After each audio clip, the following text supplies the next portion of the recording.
Welcome, family, to the True Sports Physical Therapy Podcast. We got Dr. Caleb Burgess with us today. Dr. Caleb, welcome to the show, man. Hey, man, thanks for having me. Yeah, been a long time coming. Excited to talk to you. I'm going to dive right in.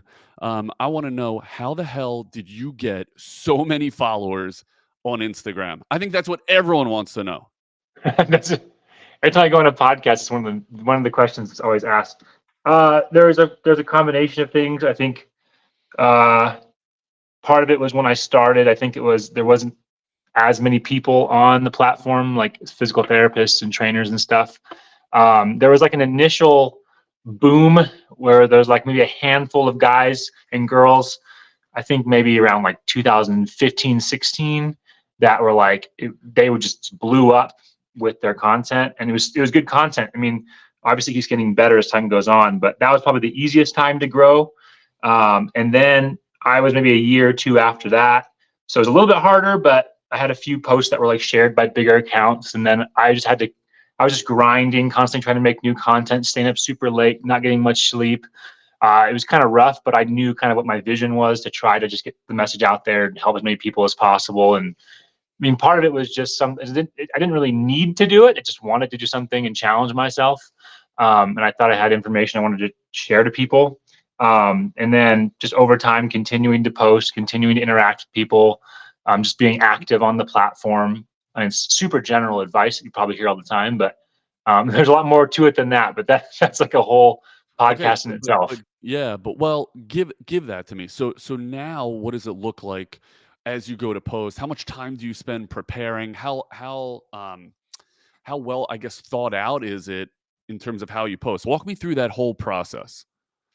Yeah, so I guess I just want to step back for a second to when I used to post a lot. I would literally just like sit there and I was just dumping everything that I had on my mind into like outlines of things I wanted to cover, because when you get started, it's kind of exciting because it's like a blank slate. Like you have to kind of treat social media. I think a lot of physical therapists, medical professionals in general, even trainers, like we get this thought in our head of like, oh, people already know this, or this is really simple or whatever. But like it depends on who your market is, right? So if I'm trying to like reach anybody from anywhere who might not know anything, I have to treat it like, hey, this might seem super obvious to somebody who knows this stuff, but most people don't. So I had to kind of think from that, and that way I had this huge scope of things I could write down and talk about.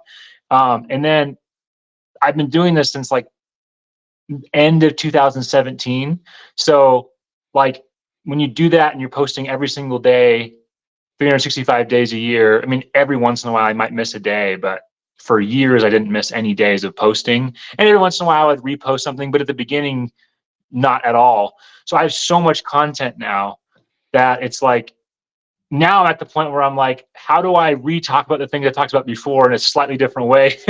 Yeah. And I do have to be honest, I do repost a lot more now. So a lot of posts now that I do are like me just reposting something that did well in the past, or I think people still would like to hear. It was maybe from like 6 months ago or so. But then I might tweak, might add a slightly different exercise variation, or I might change my mind on how I think it would be best articulated, or the caption of the post. I might change a few things, or people like pushing more people to my app because I didn't have it. I mean, a year ago I had it, but if I post something from before then, I want to make sure people know that I have that. So as far, and I didn't really answer your question yet, but the amount of time it takes me, probably per day, when it comes to like making the post, reformatting things, or if it's a brand new post, writing it up, responding to people, probably anywhere from like an hour to 2 hours. I try to keep it within. Earlier on, it was probably 4 or 5 hours a day, Yeah. like crazy. I think that's the thing that a lot of people don't realize is like, you can make really, really good content. It can go viral. I mean, viral's not really the same as it used to be years ago, but you can do really well. But a lot of it just comes down to like, you have to like be like living on the platform if you really, really want it to grow and really want to have a strong community. And I try to pull back from that a little bit more now, just to have time for other things, family, projects I'm working on, working with clients, whatever. And to sleep. Yeah, because it's exhausting. It's exhausting, but it's like you kind of have to have that grind mindset to a degree. that kind of sucks. You kind of Yeah. get burnt out to a degree. But knowing that, like, if you can see the light at the end of the tunnel, it's easy to continue with it. And unfortunately for me, I kind of broke through that probably 5 or 6 months into posting back in 2017 or 2018 at that point. And then just try to continue on from there. Now, are you doing something comes to your mind, you do a post on it that day, or are you mapping out posts? Like, are you queued up for the next month? Yeah, that's a good question. So again, initially I had so many things that were just flowing out of my head that I knew I'd never posted about. So it was like really easy. Now it's at this point where, like, I might do that here and there, like I'm working out or something. I might have a thought and I just write down on my phone real quick. And that used to be all the time. But now it's almost like I know I've shared so much. So a lot of times I literally will, like, at 9 o'clock, 10 o'clock at night, I'm like, oh, I think I want to post about this tomorrow. Or I might wake up in the morning early. I have like a certain posting time. I might have a couple of hours before I post, but I'm running around with the kids. So like I don't really have like a lot of time to just sit there, but I might just like on the fly be like, you know what? I have some videos from this. Like it's a lot more like, that's not the best way to do it, but I don't really plan it out as much anymore. It's more like on the fly. I know people that have very large audiences that plan the month out in advance, which I would always recommend people have a plan, have an outline.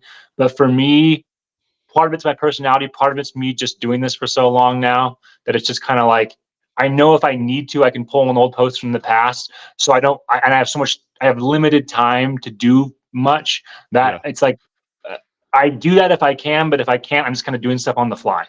Yeah. Now, So, yeah. what would you say was the secret sauce that made you reach over 1 million followers? Is it the Caleb Burgess personality? Is it the actual information that's provided?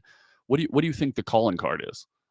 I don't, I mean, I would like to say I have a good personality, but as far as online social media, I don't think Caleb, that. you have a great personality. I don't want to question your No, no, personality. no. But I'm just being honest. Like, I'm not like, it's not like a confidence issue or anything. It's just more like, I know people on social media who that personality comes all across a lot better, and they really dive into that, and they get a lot more personal, and they really connect more than I do. And not that I don't want to. It's just, I think sometimes my brain, when it comes to information and educational content, I'm a lot more, not really serious, but just like, I want to get it out there. And I tried to focus on that early because I knew that was like an important thing to do, but I realized that was like, it wasn't really flowing like I like it to. So to me, I think it's just that people appreciate the amount of time and effort that I put into making content. And I think initially it was more that my stuff was different than what they had been seeing. Like I put a lot of time and effort into like the videos of not just me doing exercises and stuff, but like text on it, arrows, like showing things that you compensate. And like, I don't do that as much anymore, but like I initially like went hard into that, and it took me like hours and hours to edit my posts. Yeah. I think people, like a lot of my early followers really appreciated that. That is a lot more, there's a lot more people that do that now. So now I just try to like, I don't know, I just try to give a different perspective, give more mindset things. And at this point, I think part of it is you're kind of grandfathered in because people already know you. You already have the social proof and stuff. So if Yeah. to be completely honest, if I started today making the same content I am now from 0 followers, and I didn't like the amount of effort I'm putting in now, I'm still putting a lot of effort, but compared to before, I don't think I would grow that well, to be Yeah. completely honest.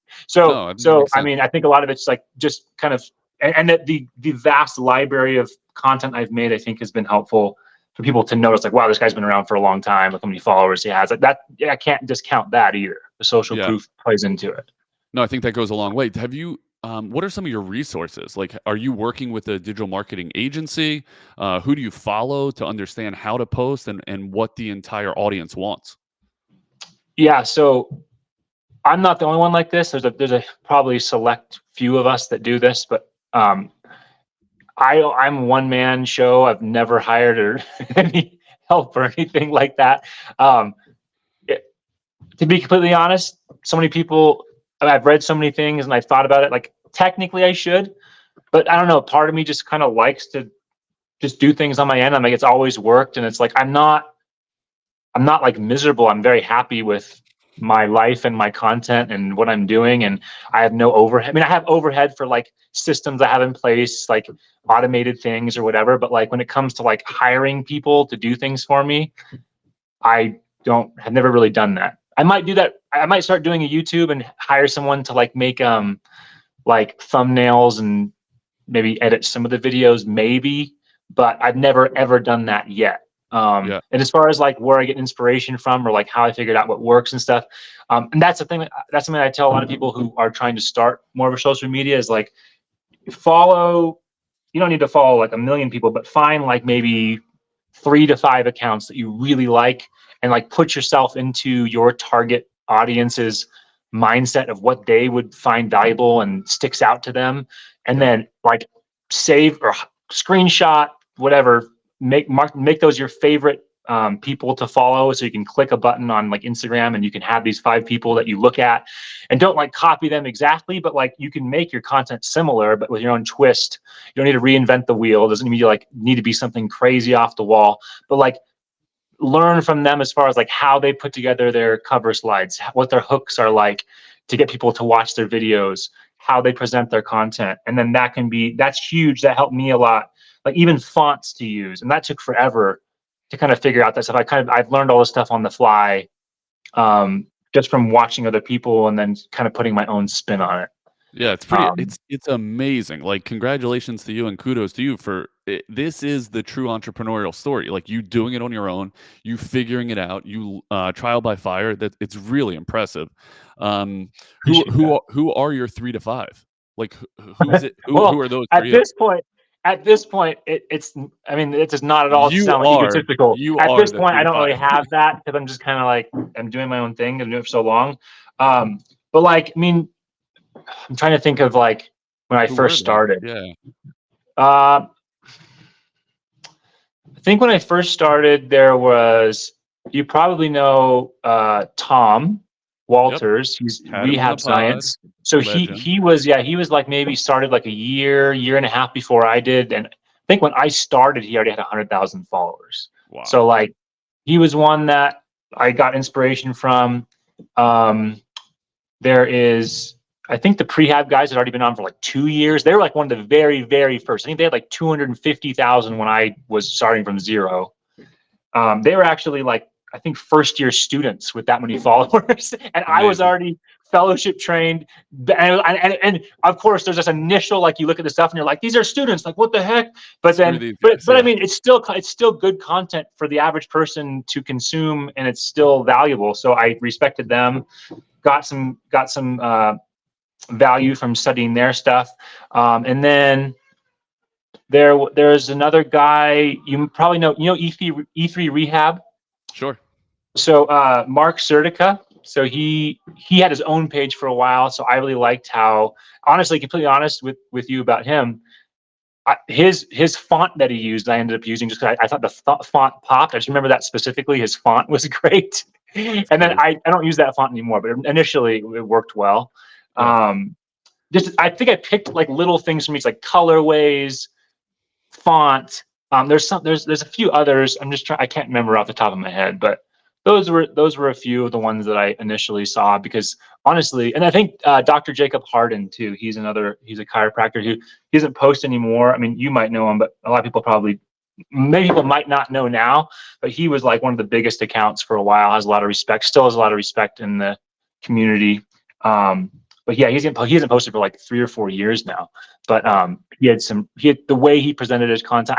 I never did it that like exactly like he did it, but I think just understanding about like lighting and angles and how to explain things simply. So yeah, you just kind of like have to take little things from each person, and then you have to make it your own thing. And it's Well, dude, going to look that's what we do somewhat for a living. similar. And I don't mind if I see people that post things that are very similar to what I post. Like I don't mind if they get inspiration and it looks very, very, very similar, because I'm like, hey, like, what are you going to do? Like, if this works, you have to find a formula that works. Now, if someone's like copying everything word for word multiple times, I'm going to feel like, okay, that's kind of weird. But Yeah. we don't want that. But the message, there's only so many messages we can teach and so many ways we can get it across.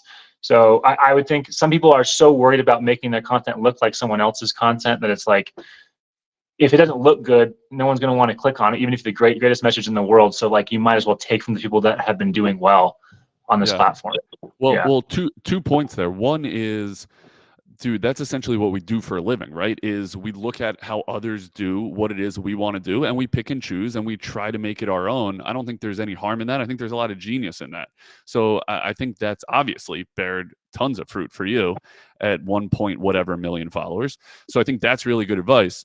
The other thing is your humility around it and how open you are about it. That there's only so many ways to skin a cat. Like, how many ways can you teach sideline external rotation? So you got to be comfortable with the fact that someone might have already done that. What kind of software are you using for this? Hey guys, quick pause and a quick shout out to this new masterclass that we just launched here at True Sports Physical Therapy.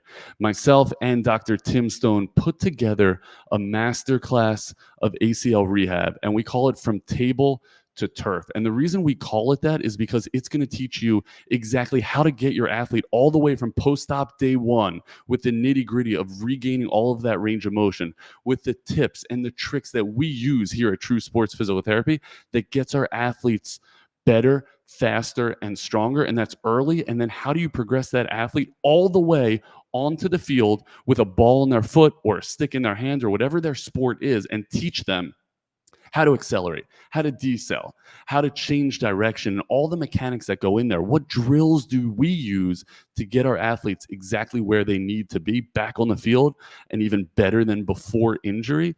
And I want you to sign up for that class now. You can find it on our website. You can shoot us a direct message and just say, hey, send me the course. It's right now on sale, so make sure you sign up now. It is fully accredited to get you all of your continuing education hours. Sign up for the True Sports Masterclass ACL, From Table to Turf.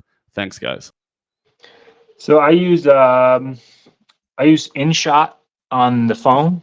I paid for like a lifetime membership, which is like 20 or 30 bucks. Mm-hmm. So it's totally worth it with the amount of like how convenient it is to do on your phone, how much you can do with it. And honestly, I don't even utilize the features like I know some people use that looks way cooler. I just try to use like, okay, I use some GIFs for GIFs. I don't even know how to say that, GIFs or GIFs, whatever. I use that for like arrows. We're gonna go with GIFs. GIFs. So I use that for like arrows. There's like just makes the transitions between videos a little bit smoother. You can like, I mean, you can do the cool thing I like about it the most is probably like it does voiceover automatic auto captions. So like if I'm talking in the video, I can just press a button and like uses AI to like, it's almost 95% of the time it's like everything's perfect. And then you can change the colors, background, whatever, and it just like reads it as you're talking it below the screen. But even if I like when I make videos for my app, I'll have me doing an exercise and then I will just talk in my phone afterwards, like a voiceover. And then I can again do the auto captions on top of that. And that is very valuable. It's very cheap. So a lot of people have like the really nice ones they use on their laptop or their desktop, like on Mac or whatever. On Apple, like I can't remember what it's called, but there's some really expensive ones you could use, but I just stick with using my phone. And then there's a couple other ones I use. That's the main one, but I use another one called Phonto, Phonto. That one is just kind of on the fly. And then I use Canva a lot. A lot of people use Canva. So mostly Canva and InShot, but there's a couple other little ones that I've used over the years that I haven't really let go of, which I probably could, but they're just convenient. So yeah, and then when you go to post, are you posting natively from inside Instagram? Are you using Hootsuite? How do you schedule that out? Yeah, that's funny you mentioned that because when I first started, I was very like not stressed out, but like over analytical about, oh my God, I need to use this like auto, like there's no way I can do this natively. Like I have to have like, it was like Hootsuite and Buffer. And this is like back in like 2017, these were already around. And I know there's a bunch more now. There's another one called Later, and those are all great.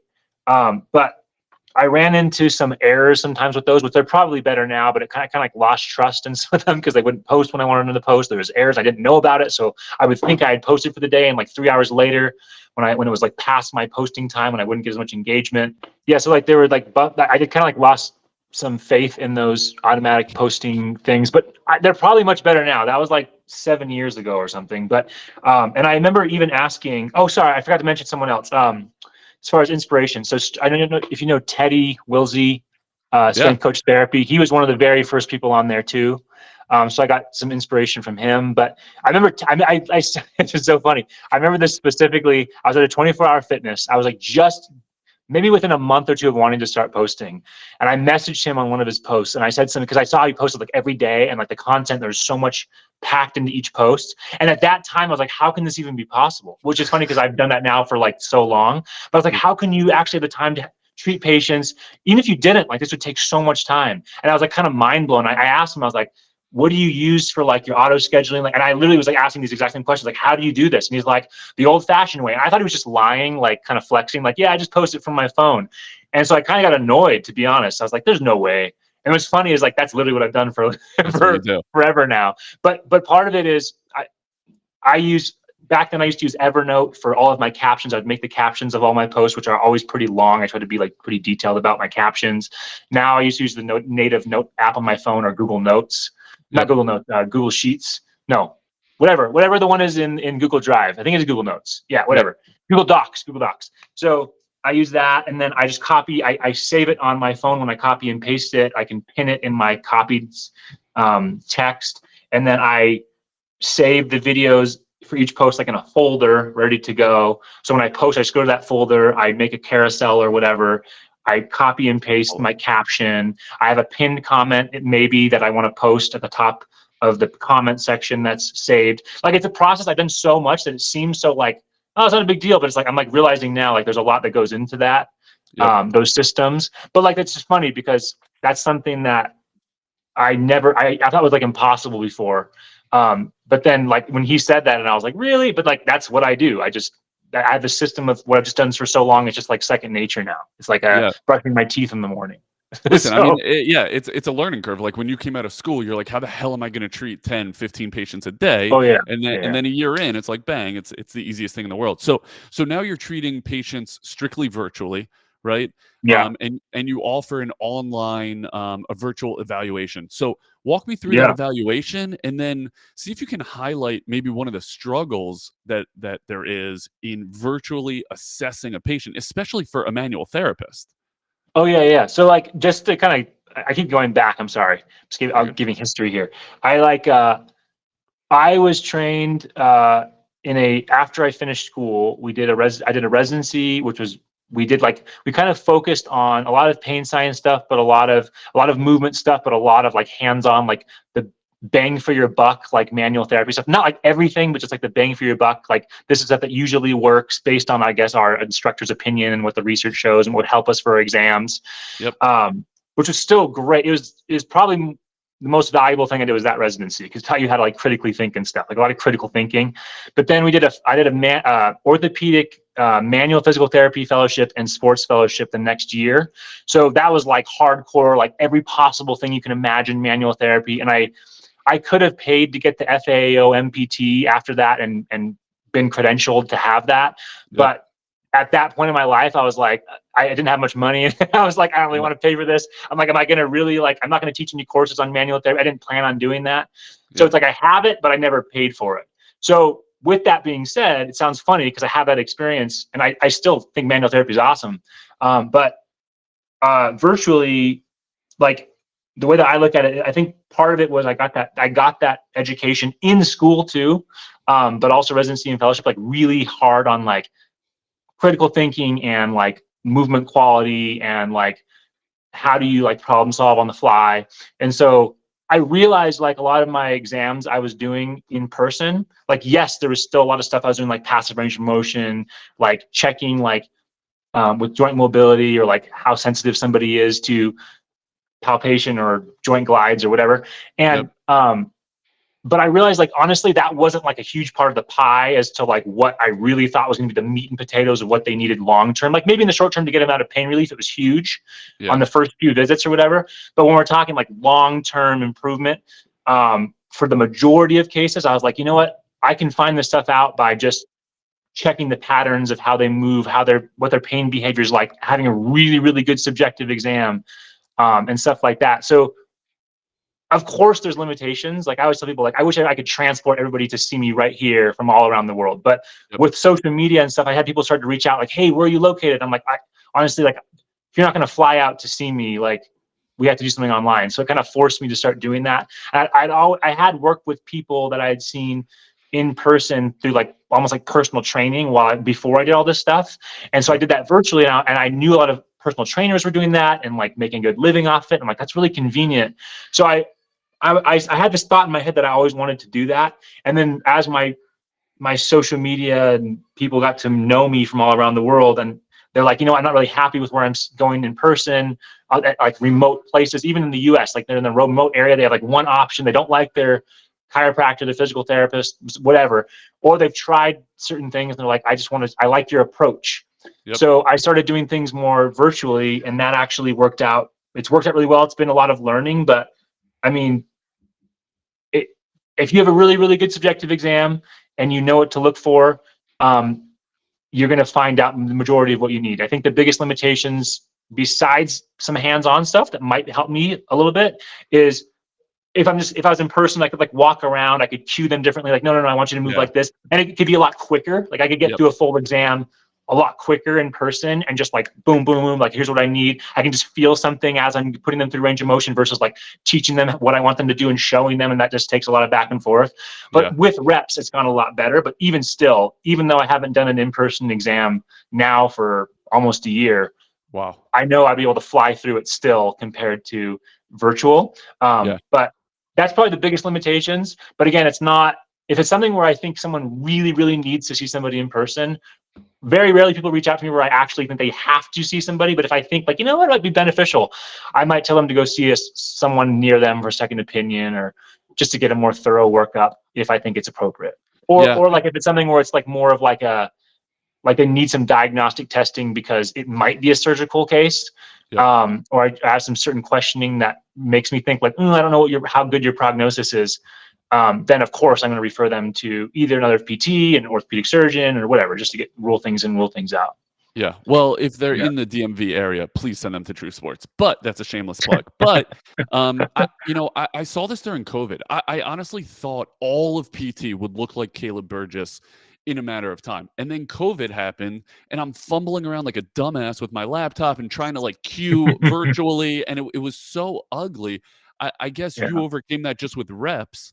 And so Yeah. now you put together a program, right? So you do the evaluation, you put together a program, and then what do? They follow along on your prescribed program via the app?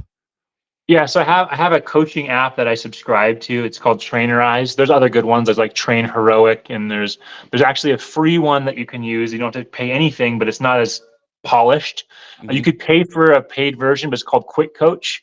And I actually use that for people who do one-off consults with me because they're not really paying me continuously. So I just that's like unlimited people, and it still gets the job done. You can still do videos and whatever, like sets and reps, and you can leave voice messages and whatever. But I typically use Trainerize for people who are paying me monthly or paying for Mhm. multiple months at a time. So I give them a program, and then everybody can do this differently. I have people kind of send me messages as time goes on. Some people will say like, hey, you need to like set a boundary. They can you only respond on one day or whatever, which I think works really well with personal training to kind of have those boundaries. The problem with when you're a physical therapist and you're helping people that are in pain or have stuff, it's like you don't want to like leave them hanging for a week at a time. Yep. So I have them like message me whenever they have any issues, whenever they want to send me videos, but I have put boundaries on. I only respond Monday, Wednesday, Fridays. So that way, like it's not too much time passes, but they know they can message me whenever they want to still. And then most people on weekends are kind of doing other things anyway. I have a few people that like are really still like on it on the weekends, but they know I'll get back to them on Monday. And then every week I have them fill out like a form that I've made for them to like, basically if they haven't been communicating with me, it's all the main questions I might ask them if they were to come see me in clinic on a Awesome. follow-up visit, like the initial, like, hey, have you been consistent with your exercises? How do you Are you feel? making any improvements? Which improvements are Yeah. you making? What setbacks are you having? So that way it's like they sit there and just write it out, and then I read through it. I have follow-up questions that I send them if I need to. If it's very obvious what I need to do just from that, I will do it and let them know. So that's kind of like a mandatory check-in every week. And then at the end of the month, it also includes like a 15 to 30-minute follow-up live, which some people don't necessarily need.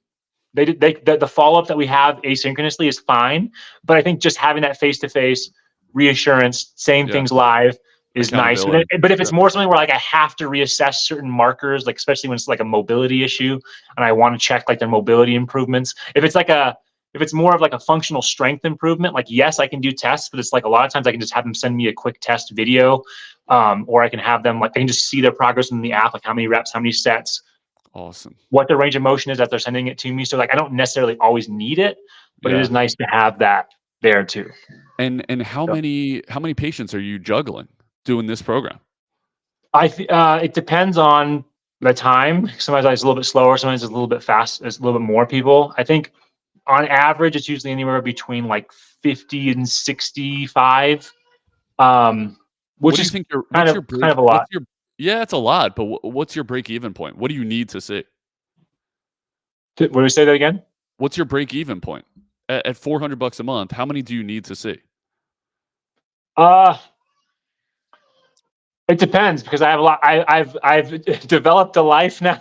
A lifestyle. I I just bought a see new it. home. I have 2 kids, and so You got a Roan my, t-shirt on? my wife and I There's a joke about lot. this. We go, it depends on your lifestyle. Like, if I lived a super simple lifestyle, I stayed at my old house where my mortgage was really low. If I did things to Forward. cut back on expenses, didn't travel, like I wouldn't need to make as much money as I do now. Yeah, But of course. it's like, so some people might, like, if I disclosed how much I made, some people would be like, dude, like you could be chilling. But it's like, everybody has a different lifestyle that makes them happy and fulfills them.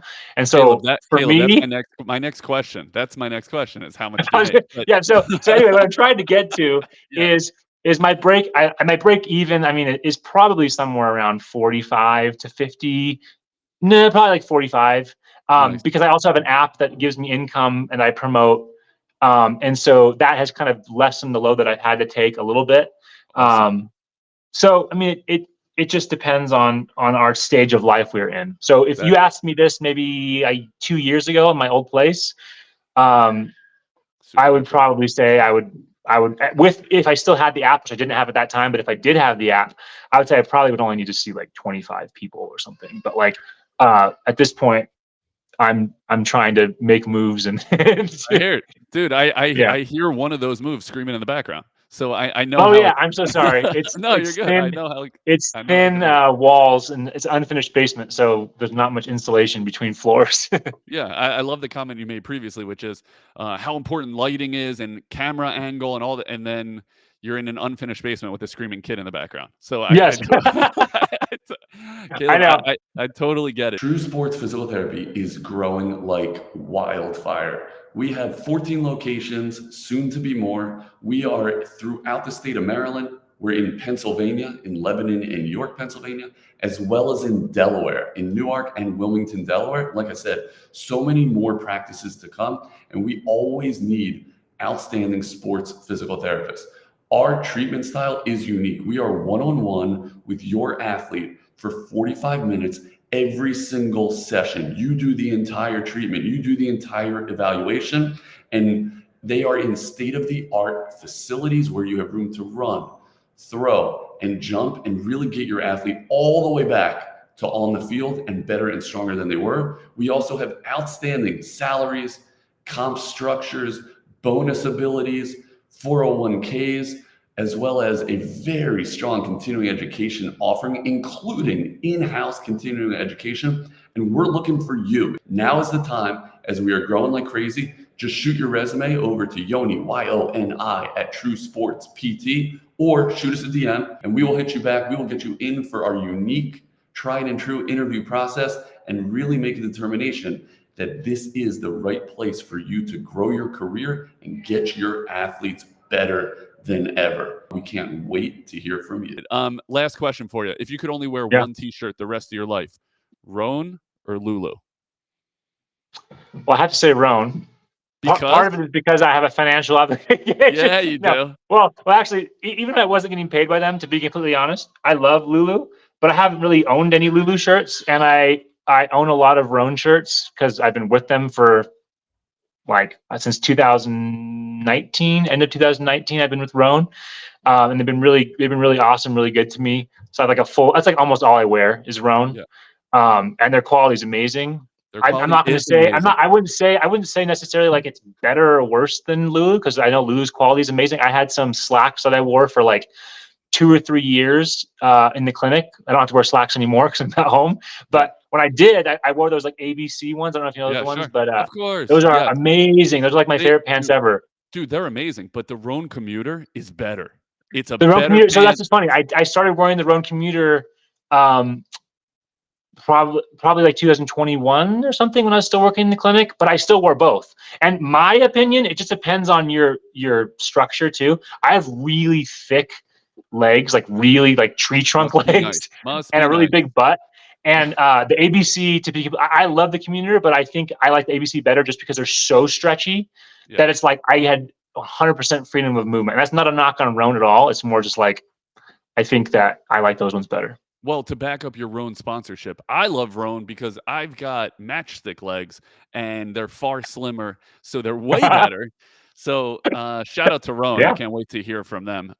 Caleb, dude, when you told me you only had like 30 minutes and I asked you to talk fast, you freaking nailed it. And that's coming from a guy who listens to pods at 2.0. You have been awesome. I'm going to have to re-listen to this probably at 1.5. But you've been great. Great information. I totally understand why you have such a strong following. I love where you're going with the virtual space. I think it's great. I want to do a follow up and talk about a little bit of the more nitty gritty of how you program and stuff like that. I think listeners would sure. love that. I know I would learn a ton. I learned a ton today. So, Caleb, thank you for sharing. Tell us where we can find you. Tell all the millions of sports PTs listening what's the best way to get in touch. Best way to get in touch is probably email, which is just my name, first and last name, Caleb Burgess, DPT at Gmail. I have like an official one for my website. That's info at drcalebburgess.com, but I like to use the Gmail one. It's just the one I check all the time. Yep. And then you could social media. I have multiple places that I post on, Instagram, Facebook, sometimes X, but usually Instagram, Facebook, YouTube, YouTube Shorts, and then Threads. But if you want to reach me, just DM me on Instagram. But email is better because I get too many DMs and honestly, too many random cold DMs too from Yeah. random like Instagram experts and copywriters, and it's so annoying. So, so Yep. yeah, email me if you want to reach me. And just so you know, the reason why I talk so fast, I'm from Southern California my whole life, so I thought we could get it all in 30 minutes, and we did. So that's good. Dude, Southern California, they talk slowly. I'm an East Coast guy. Come on, we move faster Hey, than you guys. it depends, I guess. If you, Depends. I'm kind of from like beach cities, like Newport Beach area, and like a lot of the depends on if you're kind of like a stoner surfer or if you're kind of like this like I go to the beach, but I also have like a million things to do, and like that, Get and it that's in. kind of how I am. So I've always talked pretty. My wife's the same way. We talk really fast. And we moved out to Colorado, and like we're trying to just slow things down, and it is way less stressful out here. It's amazing, but we do come off sometimes a little bit like over the top, so we need to just chill a little No, bit. dude, it's definitely my speed, and I know the listeners will appreciate it. So, thank you so much. You've been absolutely awesome. To everyone listening, as if you haven't heard of Caleb Burgess, because 1.1 million people have, go follow him. You've been a great guest, and you're an inspiration to the profession. So, thank you so much, Caleb. Awesome. Thanks, man. Thanks, guys. Appreciate it. Yeah, thanks for listening, guys. Bye bye. Bye bye.